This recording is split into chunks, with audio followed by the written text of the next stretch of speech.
चाहे बाहरी कष्ट हो या भीतरी पीड़ा हो, कभी शिकवा शिकायत प्रेमी के मुख में नहीं होता।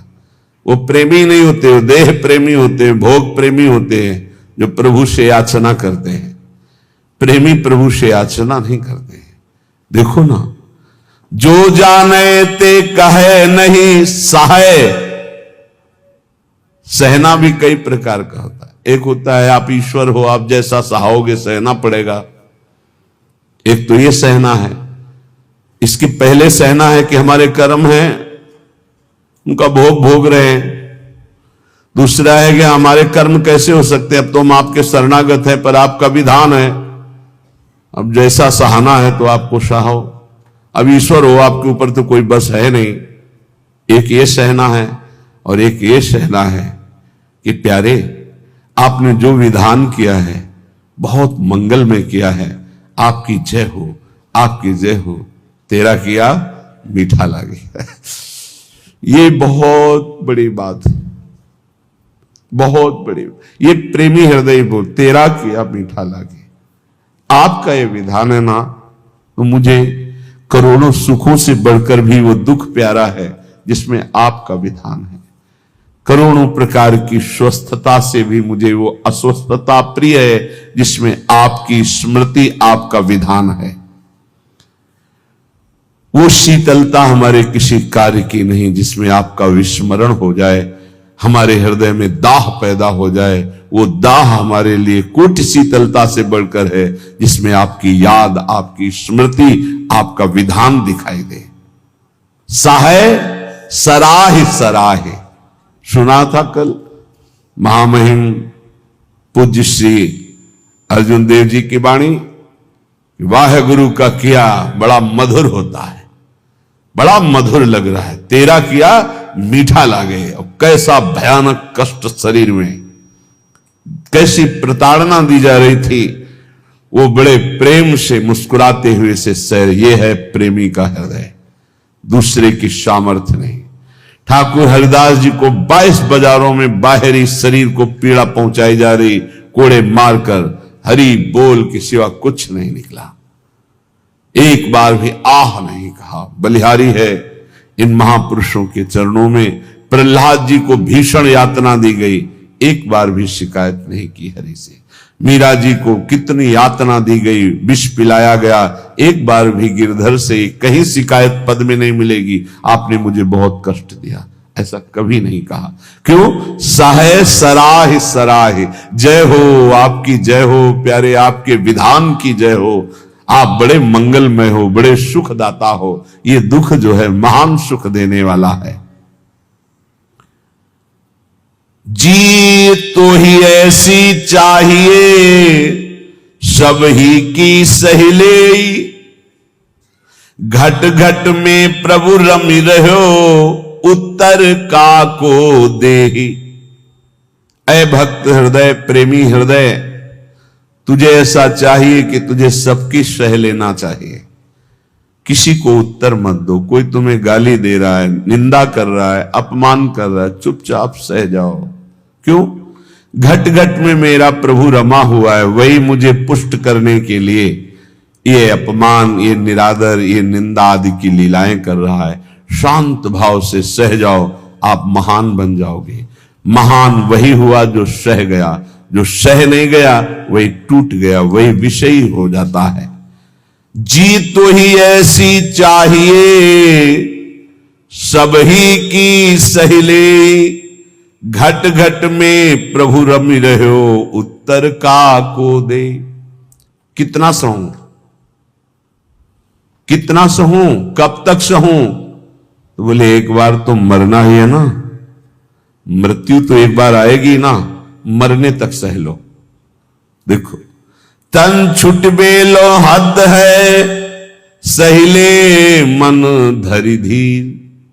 अरे धैर्यवान उपासक, बहुत बहुत शरीर ही छूट जाएगा, वो तो एक बार छोड़ना ही है, दो बार तो नहीं छोड़ना, और वो अपने नियत समय पे छूटेगा।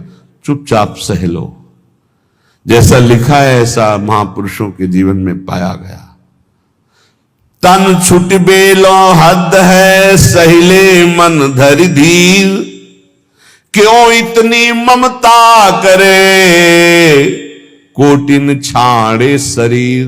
करोड़ों शरीर छोड़ चुके हो, एक बार प्रभु के लिए इस शरीर की ममता छोड़ दो। जैसा विधान हो चुपचाप उसे सहो, देखो उन्नति हो जाएगी, आपकी अध्यात्म उन्नति हो जाएगी। क्यों काहू को बावरो अपनो दुख बताए। गांठ बांध लो, अपनी पीड़ा अपने हृदय की हमारे हृदयेश्वर प्रभु जानते हैं। किसी से भी मत कहो, किसी और के कहने से वो खुद पीड़ा युक्त है, वो खुद प्रभु के आश्रित है, तुम भी प्रभु के आश्रित हो, क्यों किसी से कहते हो। बुरी सखी कितनी बढ़िया बात बता रहे। क्यों काहू को बावरे अपनो दुख सुनाए। अगर वो बहुत वैष्णव है, भक्त है, तो वह ही में दुख पावई, तेरी पीर न जाए। तेरी पीड़ा तो नहीं मिट जाएगी ना, वो और दुखी हो जाएगा। अगर भक्त नहीं तो उपहास करेगा। रही मन मन की मन व्यथा, रखिए मन में गोए। ये सुनिठ लई है लोग सब, बांट न लई है कोई। इसलिए अंदर की बात अंदर ही रख के केवल प्रभु, केवल प्रभु। रे मूरख क्यों चतुर बने, अरुझत बारंबार। भलो भलो कई छाड़ी दे, बहुबातन व्यवहार। कभी कभी उपासक फंस जाता है कि हम दूसरे का कल्याण कर देंगे। अरे मूर्ख मत बन, बहुत प्रवीण है। अरे सब में प्रभु विराजमान है, चर्चा भी करनी है तो प्रभु के सुख के लिए, परमानंदमयी प्रभु के यश गान के लिए। स्वांता सुखाए तुलसी रघुनाथ गाथा, स्वांता सुखाए। हमें भगवान ने यश गाने का अवसर दिया है, हम दूसरे का कल्याण कर दें इतनी सामर्थ्य नहीं। कह रहे हैं रे मूर्ख, ए मूर्खता मत करना। क्यों चतुर बने, अरुझत बारंबार। इतनी बार समझाया, इसको समझ में नहीं आता, ऐसा वैसा, ये बहुत दुष्ट है, नीच है। भूल गए कि सामने शिष्य का नाटक करने वाला सिर्फ भगवान ही है, दूसरा कोई नहीं है। सबके अंतःकरण में घट घट व्यापी परमात्मा ही बैठा हुआ है। अय उपासक, भलो भलो कही छाड़ दे, बहुबातन व्यवहार। ये चार लोग तुम्हें बहुत अच्छा कहें, ये व्यवहार में मत उतरो, व्यवहार छोड़ दो। हठ करी पक्ष न रोपिए, नहीं करिए उपदेश, सब सो नम नीचे रहो। ये बहुत बड़ी बात है। अपना कहीं भी किसी भी तरह का अभिमान जागृत न हो, सब सो नम नीचे रहो। छाणी बलपन लेस, कोई अपने अंदर बड़प्पन लेस मात्र भी नहीं। अगर कोई अपना पक्ष विजयी हो रहा है कि हम जीत गए इनसे ज्ञान, मौन हो जाओ। हारे को हरि नाम, चुपचाप नाम जप करो, अपना पक्ष रोपिए मत। सब में प्रभु विराजमान है। सब सो नम नीचे रहो, छाणी बड़प्पन लेस। सब ज्ञानी सब ही चतुर, उर्पेरक हित चंद। काहे करे सो सब भली, तू न बोल मति मंद। अय उपासक, यदि भगवत प्रेम प्राप्त करना चाहता है तो ऐसा मान सब ज्ञानी, सब चतुर हैं, सबको भगवान प्रेरित करते हैं। जो जैसे चल रहा है बढ़िया है, किसी की निंदा नहीं, किसी का अपमान नहीं, किसी का दोष दर्शन नहीं। तू बोल मत, किसी की निंदा मत कर, धैर्यपूर्वक केवल अपने भजन में रहे, फिर तेरे अंदर प्रेम प्रकाशित होगा। कठिन पीर है प्रेम की, बिरला जाने ताही। और जे जाने ते कहे नहीं, सहे सराही सराही। प्रेम ये जानने में आने वाला विषय नहीं, इसीलिए कभी प्रेमी कोई अनुभव नहीं होता कि मैं प्रेमी हूं, मेरे में प्रेम बढ़ रहा है। अगर ऐसा अनुभव तो अहंकार बढ़ रहा है, प्रेम नहीं। कभी ज्ञानी को यह ज्ञान नहीं होता कि मैं परम ज्ञानी हूं, मैं पूर्ण बोधवान हूं, कभी नहीं होता। और मैं अज्ञानी हूं, मुझे बोध नहीं, ऐसा भी नहीं होता। ना वो ये बोल सकता है कि मुझे पूर्ण बोध हो चुका है, क्योंकि ये किसको बोध हो रहा है? अहंकार को। और ये भी नहीं कहा जा सकता कि मैं अधूरा हूं। ना अधूरा ना पूरा, वही सच्चा पूरा। वैदिक सिद्धांत की बात। ऐसे ही प्रेम में कभी पूर्णिमा नहीं होती। प्रेम सदा बढ़िबो करे प्रतिक्षण वर्धमानम, ज्यों शशि कला सुबेश। शशि माने चंद्रमा जैसे अपनी कलाओं से बढ़ता रहता है। पर या में पूनो नहीं ताते कबहू न शेष। इसमें कभी पूर्णिमा नहीं होती प्रेम में, ये बढ़ता ही चला जाता है। अब प्रेमी को यह अनुभव नहीं होता कि मेरे में प्रेम है। अगर अनुभव होता है तो अभी अहंकार शेष है, वो अत्यंत दैन्य रहता है, उसको अपने अंदर प्रेम की कमी दिखाई देती है, वो रोता है प्रेम के लिए। जब उपासक अपने आराध्य देव के निरंतर चिंतन में चित्त को डुबोता है, संसार से पूर्ण रूप से उदासीन हो जाता है, तब उसके अंदर की विशुद्ध प्रेम वृत्ति, ममतामयी वृत्ति अपने आराध्य देव में लगती, तभी ये दिव्यता अध्यात्म की उसमें जागृत होती है। श्रीपाद प्रबोधानंद जी महाराज कह रहे हैं, बहुत बढ़िया श्रीधाम वृंदावन की महिमा का ऐसा रसास्वादन करा रहे हैं कि जीव का परम कल्याण हो जाए। दविष्ठे यस्तिष्ठे दति कृति निष्ठा कुविषये सकृत वृंदाटव्यास तृणकमपि वंदेत सुकृति सतत प्राणस्योच्छृंखल निखिल शक्ति करुणया ध्रुवम देह शांति हरिपदमलभ्यंच लभते। ध्रुवम सत्य, देह शांति, शरीर पूरा होने के बाद हरिपद मलभ्यंच लभते, अलभ्य लाभ हरिपद परम पद की उसे प्राप्ति होती शरीर छूटने के बाद। किसको? बोले दविष्ठे यस्तिष्ठे दति कुकृति निष्ठा कुविषय।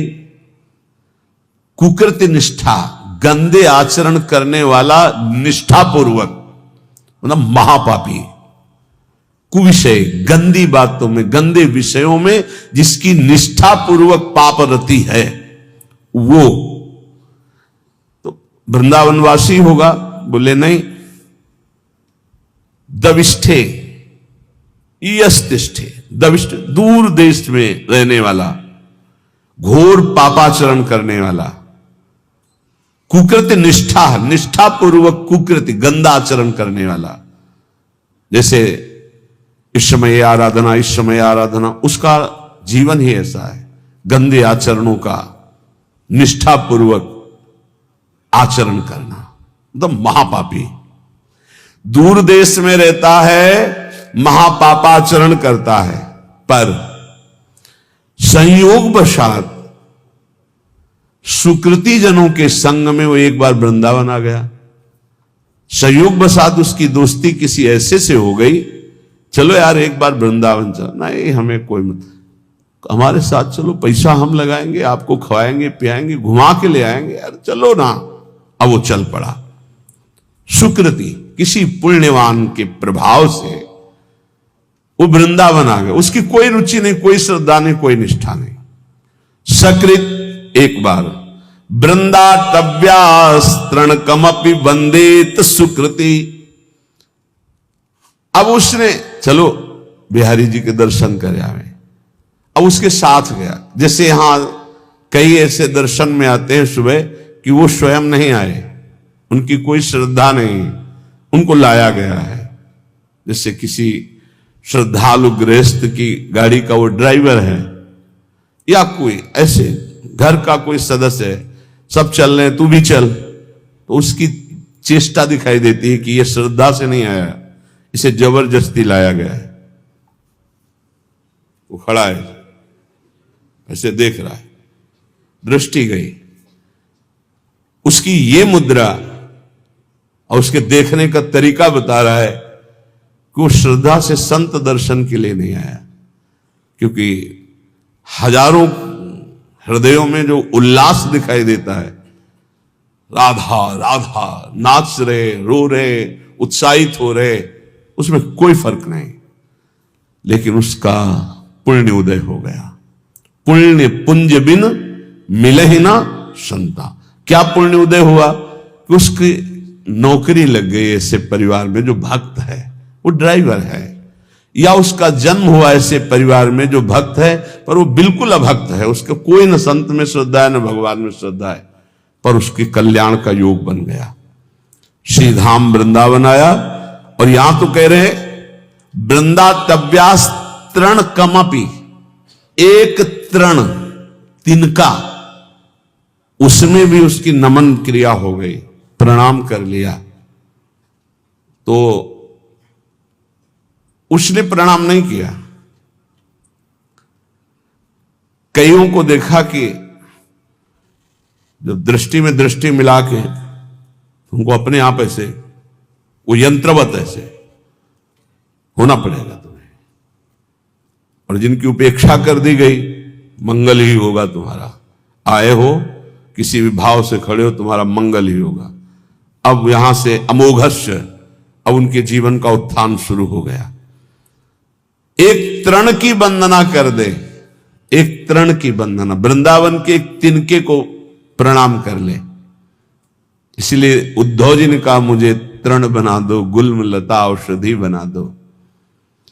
सकृत वृंदाटव्यास तृणकमपि वंदे सुकृति। एक बार वृंदावन आ गया, एक बार ऐसे ही प्रणाम कर लिया किसी लता को, संत को, बिहारी जी के दर्शन कर ऐसे ही कर लिया, ऐसे। वो बड़े कृपालु है, कृपा समुद्र है। तुम खड़े तो हो ना, इतना ही काफी है। तुम क्या देखने के लिए खड़े हो ये हम नहीं देख रहे हैं, तुम खड़े हो, आकर खड़े हो, दरबार में आ गए श्री जी के, और किसी भी भाव से आए तो तुम्हारे भाव का प्रभाव नहीं है। यहां सत्तारणीकृत स्वभाव उनके स्वभाव का, तुम्हारे भाव का नहीं। वृंदावन प्रभाव सुन अपनो ही गुण देत, अपना प्रभाव करेगा वृंदावन। ये अगर श्लोक सुनने को मिल जाए तो हमारी प्रार्थना है, जहां जहां तक कान में शब्द जाए। यहां जो बैठे हैं उनके तो भाग्य की क्या सराहना, लेकिन जिन्होंने कभी वृंदावन दर्शन नहीं किया, एक बार जरूर आ जाना, एक बार जरूर दर्शन कर जाना प्रभु के। इस धाम में एक बार जरूर घूम जाना, यहां की हवा लग जाए तो तुम्हारी संसार की हवा जितनी है वो तुम्हारी दुर्गति नहीं कर पाएगी। ये श्लोक मतलब अहोभाग्य जो महापुरुषों ने धाम की ऐसी महिमा को देखा और वर्णन किया। कह रहे दविष्ठे बाहर दूर देश में रहता है, यस्तिष्ठे दति कुकृत निष्ठा कुविषये, गंदे आचरणों की निष्ठा पूर्वक पापाचरण करता है। और सकृत एक बार किसी सुकृति जन के संग वृंदावन आ गया और वंदे तृणकमपि, एक तृण की, लता की, बिहारी जू की, संत की, ब्रज किसी की भी वंदना कर दी, प्रणाम कर दिया, तो बोले सतत प्राणस्योच श्रृंखल निखिल सकते करुणया ध्रुवम देहस्यांते हरिपदमलभ्यंच लभते। जिनका वृंदावन है वो बहुत करुणामयी है, और अखिल शक्ति संपन्न भगवान उनके चरणों में झुके हुए हैं। हमारी लाडली जू बोले वो अपनी कृपा करती हैं इस धाम में आने वाले के ऊपर। तो तत्प्राणस्योच श्रृंखल, जिस समय उसके प्राण निकलेंगे तो ध्रुवम, ध्रुव माने परम सत्य, देहस्यांते, देह छूटने के बाद हरिपद मलभ्यंच लभते, वो हरिपद को प्राप्त हो जाएगा, फिर आप वृंदावन वासी हो। तभी हम कई बार कहा है कि अगर 100-200 बार मोक्ष मुक्ति होती तो आराम से हो जाती, अपने पास इतनी रकम है। नहीं, राधाना एक हरिपद कमल अभ्यंच लभते, अलभ्य लाभ उसे हरिपद की प्राप्ति हो जाएगी। घोर पापी यदि एक बार वृंदावन आ जाए, और हमें इस बात पर विश्वास करना चाहिए कि भगवान का नाम, भगवान के रूप, भगवान की लीला, भगवान का धाम, ये बड़े महिमामय है। अजामिल जीवन भर पाप किया, अपने बेटे के बहाने उच्चारण किया नारायण, तो परम पद मिल गया ना। तो ये तो धाम है। यहां की रज एक बार लग गई, एक बार प्रणाम कर लिया और फिर वो चला गया।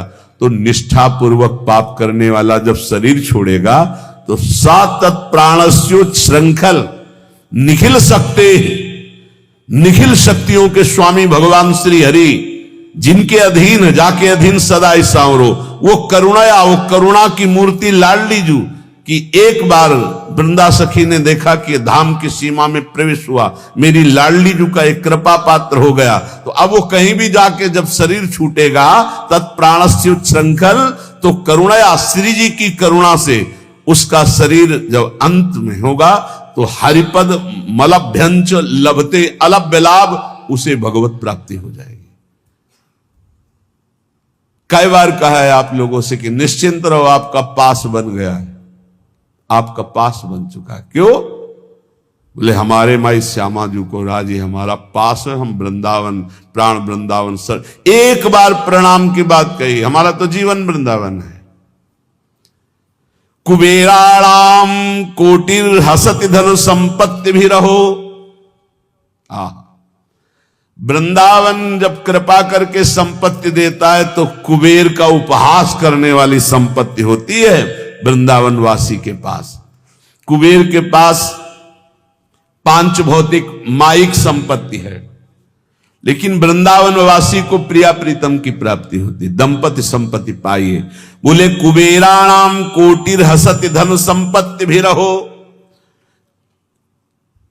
कुबेर एक नहीं, करोड़ करोड़ कुबेर ऐसे भी उपहास के योग्य हो जाते जो वृंदावन वासी को संपत्ति मिलती है। जैसे आप अपने मकान को अपना मानते हैं, संपत्ति को अपना मानते हैं, से पूरे निकुंज को सहचरी अपना मानते हैं। उसके प्रिया प्रीतम, उसका संपूर्ण निकुंज, संपूर्ण वैभव उसी का। ऐसा अनुभव नहीं होता कि इनके भी प्रिया प्रीतम है। अब वो अंतर की बात शायद पकड़ पाओ कि ना पकड़ पाओ। एक ही मन है निकुंज में, दूसरा नहीं है, एक ही मन है। अनंत सहचरियां एक मन, एक ही वृत्ति है। जैसे एक सहचरी पान की बीड़ी पवारे प्रिया प्रीतम को, तो हर सहचरी का मन उस समय पान की बीड़ी ही पवा रहा है। एक सहचरी आनंद मगन होकर प्रिया प्रीतम को गान सुना रही, तो हर सहचरियों का मन गान में, मतलब वहां दो मन नहीं है। अब वो अलग अलग मन वाले, अलग अलग बुद्धि वाले और पार्थिव क्षमता वाले, कैसे आप अनुमान भी नहीं लगा सकते। संपूर्ण निकुंज मेरा, क्योंकि मेरी प्रिय सखी श्री किशोरी जो है, मेरी सखी है, मेरी स्वामिनी है, मेरी किशोरी जो है। तो कुबेराणाम कोटिर हसति धन संपत्ति भी रहो। जो दिव्य वृंदावन की, एक बार अकबर सम्राट श्री स्वामी हरिदास जी के दर्शन पाए, उसने सोचा कि कुछ ऐसी सेवा करनी चाहिए जिससे स्वामी जी प्रसन्न हो जाए। स्वामी जी से कहा, स्वामी जी कुछ आज्ञा कीजिए, सेवा करने की प्रबल हमारे अंदर इच्छा है, आप आदेश कीजिए। वह नहीं, तुम्हारी सेवा की कोई आवश्यकता नहीं। स्वामी जी प्रार्थना है, कोई सेवा तो बता दे, तुम सेवा करने लायक ही नहीं हो। तो उसने कहा, ऐसा क्यों? बोले तुम्हारे पास संपत्ति ही नहीं कि सेवा कर सको। तो तानसेन की तरफ देखा कि बता दो कि सम्राट हैं, बादशाह हूं। स्वामी जी का मुझे पता है, लेकिन तुम्हारे पास संपत्ति नहीं है। उनका आप आदेश तक कीजिए। तो उनका लिवा जाओ, इनको केसी घाट की एक सीढ़ी टूटी हुई है, उसको बनवा दो। एक सीढ़ी? बोले जाओ तो तुम। जब वहां गए तो दिव्य रत्नों से जटित यमुना की वो सीढ़ी लौट के आए, चरणों में गिरे, बोले नहीं है, हमारे खजाने में रत्न ही नहीं है जिस रत्न की दिव्य वृंदावन की झांकी करा दी। इसीलिए जो भक्त नामावली गान करते हैं तो भगवत ऋषि जी ने इसीलिए उसको कि उसको सौभाग्य मिल गया स्वामी जी की कृपा से, स्वामी श्री हरिदास जी का दर्शन और उनकी कृपा से दिव्य वृंदावन की झांकी, क्योंकि ललिता जी के साक्षात स्वरूप हैं। कांप गया और लौट के आया कि स्वामी जी परम सत्य बात है, मैं सीढ़ी का कोना भी नहीं बना सकता, क्योंकि जिन रत्नों से सीढ़ी बनी हुई है वो रत्न ही नहीं हमारे पास। तो क्या कह रहे, कुबेराणाम कोटिर हसति धन संपत्ति भी रहो। जो वृंदावन वासी श्यामा श्याम के उपासी को वैभव मिलता है, करोड़ों कुबेरों का उपहास करने वाला वैभव होता है, अर्थात करोड़ों कुबेर भी उसकी समानता नहीं कर सकते। तिरस्कुर्या द्वर्या नपि सुरगुरुन बुद्धि विभवई। जो वृंदावन उपासी है उसको ऐसी बुद्धि प्राप्त होती कि बृहस्पति जी का उपहास हो जाए। बृहस्पति जी की भी क्षमता नहीं, जो वृंदावन वासी की बुद्धि में प्रवीणता आती। क्या प्रवीणता आती? बृहस्पति जी देवगुरु हैं, लेकिन वो वहां से ये नहीं देख सकते कि प्रिया प्रीतम के मन में क्या चल रहा है। और वृंदावन वासी राधा उपासी मन मन की रुचि जानी नेह विधि अनुसरे। प्रिया प्रीतम के मन में क्या चल रहा है ये जानकर प्रिया प्रीतम की प्रेम पूर्वक सेवा करते हैं। मन मन की रुचि जानी, प्रिया प्रीतम के मन की रुचि जानकर, ये बृहस्पति जी में सामर्थ्य नहीं। प्रिया प्रीतम को कैसे सुख पहुंचाना है ये बृहस्पति जी की बुद्धि। संपूर्ण बृहस्पति जी का ज्ञान उद्धव जी को प्राप्त है। बृहस्पति जी गुरु हैं उद्धव जी के, लेकिन उद्धव जी जब वृंदावन में आए तो अपने को ज्ञानहीन पाया। गोपियों के समक्ष और चरणों में लौट गए, बोले अभी तक मुझे इसका परिचय ही नहीं था। तो जिसे बृहस्पति जी को भी परिचय नहीं है वो है वृंदावन प्रेम रस। यहां कह रहे श्रीपाद की जो वृंदावन के राधा चरणारविंद की उपासना करता है उसकी बुद्धि में जो बात आती है वो बृहस्पति जी की भी बुद्धि में नहीं। तिरस्कुर्या द्वर्या नपि सुरगुरुन बुद्धि विभवई। सुरगुरु बृहस्पति जी की बुद्धि का भी तिरस्कार करने वाला ज्ञान, अद्भुत प्रेम वृंदावन उपासक को प्राप्त होता है। अशोच्या स्त्री पुत्रादिभिर्षम ईड्यो हरिरसात् छुको प्रहलाद्यरति कृधि वृंदावन वने। श्री सुखदेव जी प्रहलाद आदि जिन प्रभु की रति को प्राप्त हुए, आश्चर्य की बात है, बड़े सोच की बात है कि लोग स्त्री पुत्र आदि में आसक्त होकर ऐसे मानव देह को भगवान की भक्ति प्रेम रस में ना डुबो करके व्यर्थ में नष्ट कर देते हैं। श्रीपाद का कहना है कि जहां ऐसा वैभव मिलता है, जहां ऐसी बुद्धि मिलती है, जहां का ये प्रभाव है कि एक बार आ जाए प्रणाम कर ले इस भूमि को, तो उसको अंतिम समय परम कल्याण की प्राप्ति होती है। तो अपने परिवार के राग में फंसकर, मोह में फंसकर पापाचरण करते हुए जो जीवन व्यतीत करते हो, तो ये व्यर्थ जीवन है। इसको सार्थक करने के लिए निरंतर नाम जपने का अभ्यास करो। कभी कभी वृंदावन आकर दर्शन कर जाओ। जो कर्म करते हो पापाचरण उसमें ना हो, वो कर्म भगवान को अर्पित करो। इसी जन्म में भगवत प्राप्ति हो जाएगी।